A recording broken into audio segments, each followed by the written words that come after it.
ನಮ್ಮ ದೇಶದ ಸ್ವಾತಂತ್ರ್ಯದ ಇತಿಹಾಸವನ್ನು ಸಾರೋ ಜೀವಂತ ಕೋಟೆ ಇದು. ಸ್ವಾತಂತ್ರ್ಯದ ಇತಿಹಾಸದಲ್ಲಿ ಬ್ರಿಟಿಷರ ವಿರುದ್ಧ ಹೋರಾಡಿ ತಮ್ಮ ಕರಾಳ ದಿನಗಳನ್ನು ಅನುಭವಿಸಿ ಪ್ರಾಣ ಬಿಟ್ಟ ನೂರಾರು ಅನಾಮಧೇಯ ವೀರರ ಕಥೆಗಳು ಈ ಕೋಟೆಯಲ್ಲಿ ಅಡಗಿದೆ.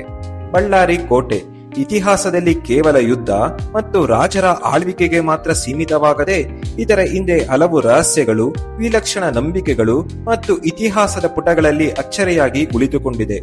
ಈ ಕೋಟೆಯ ಇತಿಹಾಸ ಪ್ರಾರಂಭವಾಗಿದ್ದು ವಿಜಯನಗರದ ಕಾಲದ ಪಾಳೆಗಾರನಾಗಿದ್ದ ಹನುಮಪ್ಪ ನಾಯಕನ ಕಾಲದಲ್ಲಿ.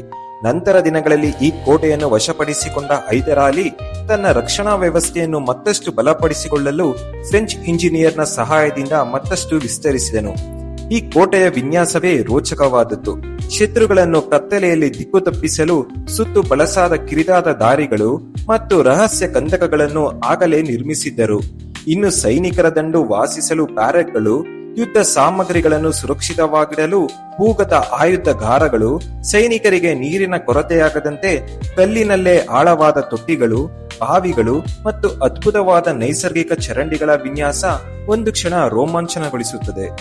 ಇನ್ನು ಬ್ರಿಟಿಷರ ಕಾಲದಲ್ಲಿ ಈ ಕೋಟೆ ಕೇವಲ ರಕ್ಷಣಾ ನೆಲೆಯಾಗಿ ಉಳಿಯಲಿಲ್ಲ, ಬದಲಿಗೆ ಸ್ವಾತಂತ್ರ್ಯ ಹೋರಾಟಗಾರರನ್ನು ಬಂಧಿಸಿಡುವ ಅತ್ಯಂತ ಸುರಕ್ಷಿತ ಜೈಲಾಗಿ ಬದಲಾಯಿತು. ಇಲ್ಲಿನ ಕಲ್ಲಿನ ಕೊಠಡಿಗಳನ್ನು ಬ್ರಿಟಿಷರು ಕರಾಳ ಕಾರಾಗೃಹಗಳನ್ನಾಗಿ ಬಳಸಿಕೊಂಡರು. ಭಾರತದ ಸ್ವಾತಂತ್ರ್ಯ ಸಂಗ್ರಾಮದಲ್ಲಿ ಭಾಗವಹಿಸಿದ ದಕ್ಷಿಣ ಭಾರತದ ನೂರಾರು ಪ್ರಮುಖ ಹೋರಾಟಗಾರರನ್ನು ಈ ಕೋಟೆಯ ಜೈಲಿನಲ್ಲಿ ಇಟ್ಟು ಚಿತ್ರಹಿಂಸೆ ನೀಡಿದ್ದರು.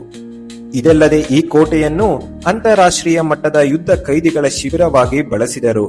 ಆಫ್ರಿಕಾದಲ್ಲಿ ನಡೆದ ಬೋಯರ್ ಯುದ್ಧದ ಸಮಯದಲ್ಲಿ ಸೆರೆ ಸಿಕ್ಕ 4,000ಕ್ಕೂ ಹೆಚ್ಚಿನ ಆಫ್ರಿಕನ್ ಮತ್ತು ಫ್ರೆಂಚ್ ಸೈನಿಕರನ್ನು ಹಡಗುಗಳ ಮೂಲಕ ಭಾರತಕ್ಕೆ ತಂದು ಇದೇ ಕೋಟೆಯ ಜೈಲಿನಲ್ಲಿ ಬಂಧಿಸಿಟ್ಟಿದ್ದರು. ಸುಮಾರು 147 ವರ್ಷಗಳ ಸುದೀರ್ಘವಾಗಿ ಬ್ರಿಟಿಷರ ಬಾವುಟ ಈ ಕೋಟೆಯ ಮೇಲೆ ಹಾರಾಡುತ್ತಿತ್ತು. ಆದರೆ 1947ರ ಆಗಸ್ಟ್ 15ರ ಮುಂಜಾನೆ ಬಳ್ಳಾರಿಯ ಸಾವಿರಾರು ಜನಸಾಮಾನ್ಯರು, ನೂರಾರು ಹೋರಾಟಗಾರರು, ಸ್ಥಳೀಯ ನಾಯಕರು ಬ್ರಿಟಿಷರ ಧ್ವಜವನ್ನು ಶಾಶ್ವತವಾಗಿ ಕೆಳಗಿಳಿಸಿ ಸೆರೆ ಇದ್ದ ಹೋರಾಟಗಾರರನ್ನು ಮುಕ್ತಿಗೊಳಿಸಿ ಭಾರತದ ಹೆಮ್ಮೆಯ ತ್ರಿವರ್ಣ ಧ್ವಜವನ್ನು ಆರಿಸಿದರು. ಮತ್ತಷ್ಟು ಹೊಸ ಕಥೆಗಳೊಂದಿಗೆ ನಾವು ನಿಮ್ಮ ಮುಂದೆ ಮತ್ತೆ ಸಿಗೋಣ.